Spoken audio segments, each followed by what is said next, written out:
Let me tell you what I think is happening here. You have two giant egos. It's like Godzilla versus King Kong. There's a high entertainment value in watching it happen. I know some people are upset by it. I'm not upset by it actually at all. I don't think it hurts anything or anybody on the right. I really don't. I think it's just two massive egos doing battle, like brawling. And Trump let Elon go out there and pound the big, beautiful bill for a while. And then the criticism got a little sharper and a little sharper. And Trump, of course, he's going to eventually have enough of that. So he did. He brushed back and said, you're just mad about the EV subsidies being taken out. And then Elon went like DEFCON 1 on him and said that he was in the Epstein files, which literally nobody believes, because how on earth would there be a Democrat White House that didn't reveal that Trump was, I mean, what does it even mean? In the Epstein files in some nefarious way. I mean, I'm sure he means more than just in Jeffrey Epstein's black book, because we knew that Trump and Epstein knew each other. That's not news. So to suggest he's in the files means like what? He's a pedophile. He's a pervert. He's like a Prince Andrew who had sex with, a 17-year-old. Bullshit. There's no way that Biden's administration would have kept that a secret. He was running against Trump. That's not true. And then Trump said, all right, I'm going to cancel your government contracts back and forth. And Elon doesn't really want his SpaceX program and its help to NASA to be canceled. So he saw so I don't know. It was kind of bound to happen. We all knew it was going to happen. No one's really the worse off. Trump's certainly not the worse off. There was a poll out just this morning, interactive polling showing everybody sided with Trump. All the Republicans have sided with Trump, not with Elon. Trump had like 72% of Republicans saying they're with him. Only 6% said they're with Elon. Democrats hate them both. So where has this gotten us? Trump's not hurt. The big, beautiful bill will pass. Elon's already unpopular, maybe slightly more unpopular with some today. No government contracts are canceled. Trump's not in the Epstein book in any meaningful way. And we just watched the King Kong gorilla fight, which was, pretty entertaining. That's my take. Ben Shapiro's here with his. He's the Daily Wire co-founder and host of The Ben Shapiro Show and author of the forthcoming book, Lions and Scavengers, The True Story of America. Ben, welcome back. All right, so dying to hear your thoughts on it. Well, I mean, I'm pretty much with you. Wildly entertaining, right? It's King Kong versus Godzilla, and watching the two of them smack each other is definitely high on the entertainment scale. Do I think it has any real lasting impact on the Republican Party?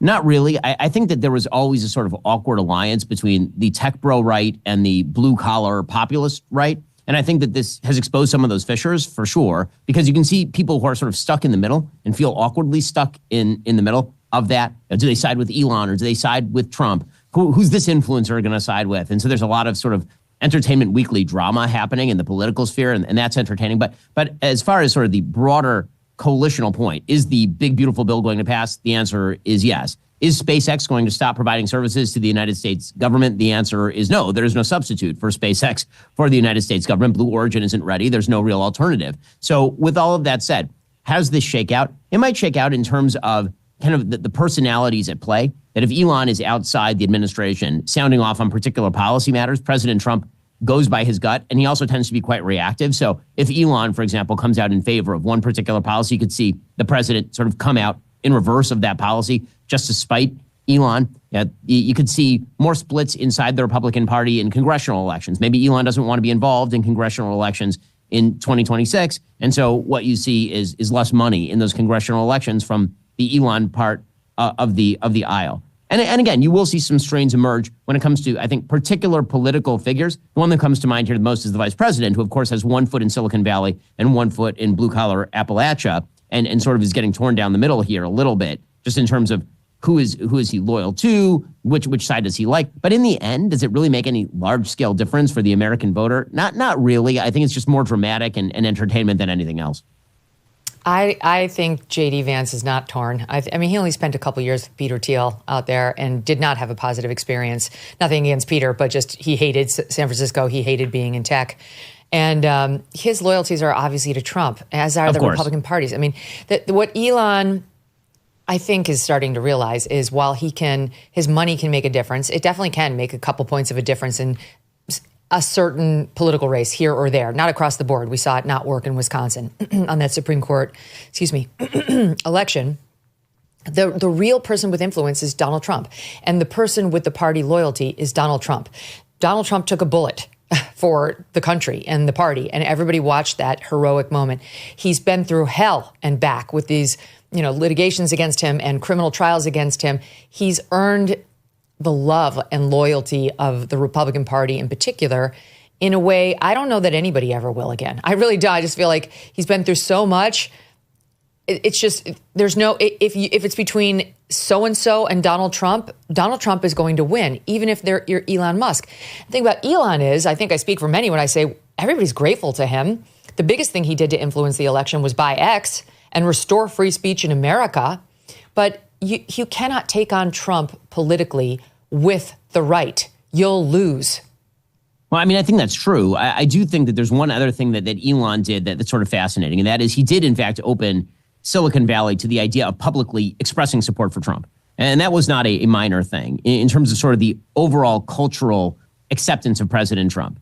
So what Elon did by being a major tech figure and saying, I'm not only supporting President Trump, I'm going to go campaign for President Trump. And then suddenly you have Zuckerberg saying, that's a brave guy, President Trump, after the Butler attempted assassination. And suddenly you have Sundar Pichai over at the inauguration. The sort of opening up of the tech universe to the Trump universe has had some pretty impressive effects inside the Republican Party. But it also, as I say, opened up a bunch of fissures over everything from sort of free trade and tariffs, where tech bros are not in favor of tariffs. They're much more in favor of free trade. President Trump obviously is much more in favor of tariffs, and that tension has been playing itself out inside the administration to issues regarding crypto, technological development, AI. All of that sort of stuff is a sort of complicated mix for sure. And Elon brought something to the table beyond his money, I think. And that was, again, this image of this guy who was, for a long time, the coolest person in America. I mean, the SpaceX guy, Tesla guy, innovator, bringing that to the table of a Republican Party that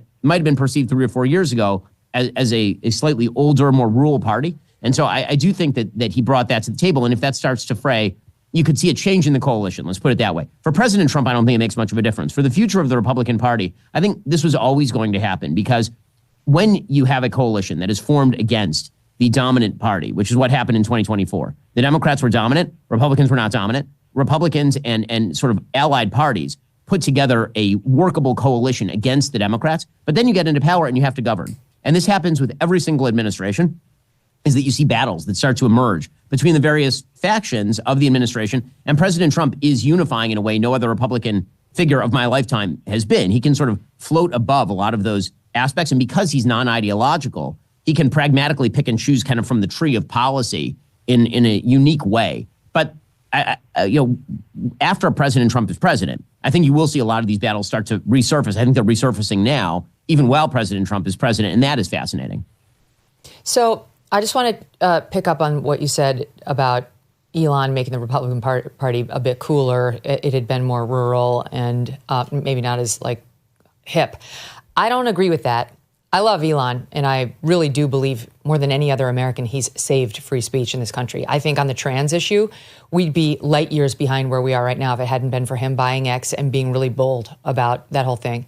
But I mean, having obviously covered Trump for a long time, very closely, day to day, I think Donald Trump is the one who made the Republican Party cool again. Trump is the one who, just with his fuck you attitude and his taking on wokeness, he brought Elon over. Elon, he wasn't responsible for building Trump's constituency. It was totally Trump. Elon came, with all due respect to Elon, he was quite late to the party. We were all there celebrating Trump. And he had brought in tons of young people and changed the coalition with Black and Brown and other Americans. And then Elon seemed to really get on board and respected what happened with Butler and all that. And so, I just feel like he was one of the late arrivals. He was more in the Joe Rogan, Theo Vaughn camp, who very late in the game said, I love this guy. But a lot of us were there without those guys for a very long time on President Trump's side and singing his praises. I agree with that. And of course, as soon as President Trump emerged from the first primary in Iowa, I think, some of us were campaigning with him. Some of us were raising money for him and all of the rest. But I will say that the one area where I do think something happened is there was a permission structure that did not exist before Elon and some of the tech bros jumped in that said that it was okay to be a high income earner in a blue area and say out loud that you supported President Trump. 3 years ago, if you lived in San Francisco and you supported President Trump, you would probably lose your job. And that is no longer the case. Yes, and that is no longer the case in a lot of these blue areas. It made it acceptable. Something changed. And it wasn't one thing. I think it was many things. I think one of the things was Joe Biden's absolutely abysmal performance as president, the fact that he was dead. I think part of it is that President Trump ran an actually shockingly disciplined campaign. I mean, people forget about how disciplined the campaign actually was for the vast majority of the campaign. And obviously the assassination attempt changed a lot of things about the campaign. There were so many topsy-turvy events.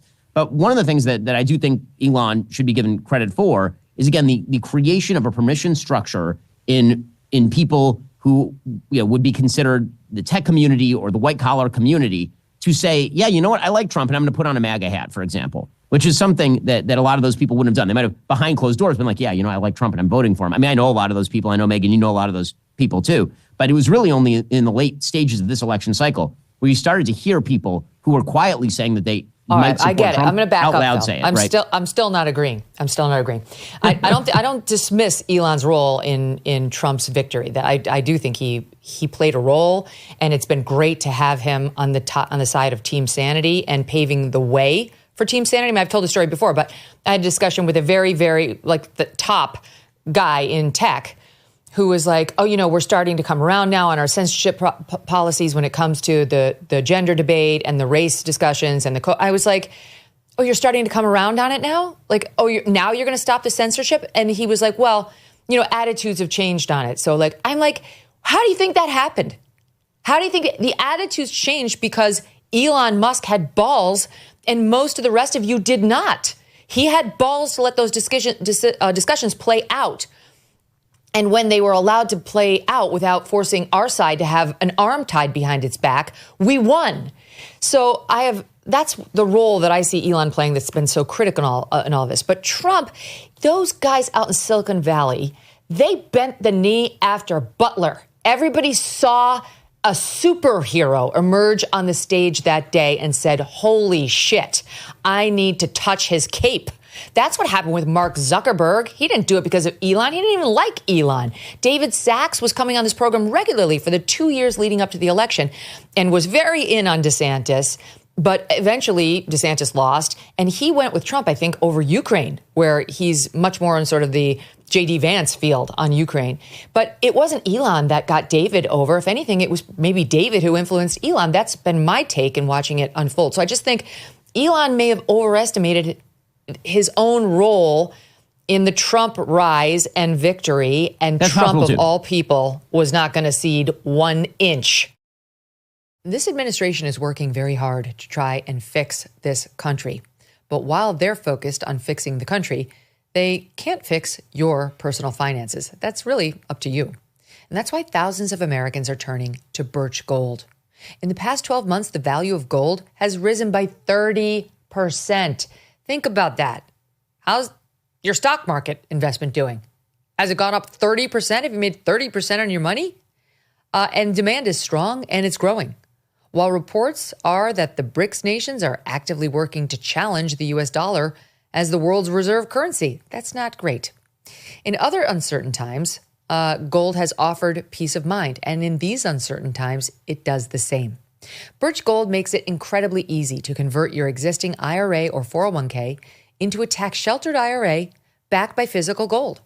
Or if you prefer, you can buy gold to store in your own home safe. Just text MK to the number 989898, and Birch Gold will send you a free info kit on gold. There's no obligation, only useful information.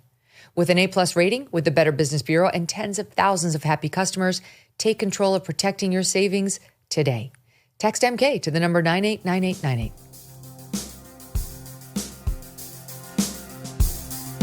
Thanks so much for watching. If you like what you just saw, hit the subscribe button for more clips and full episodes.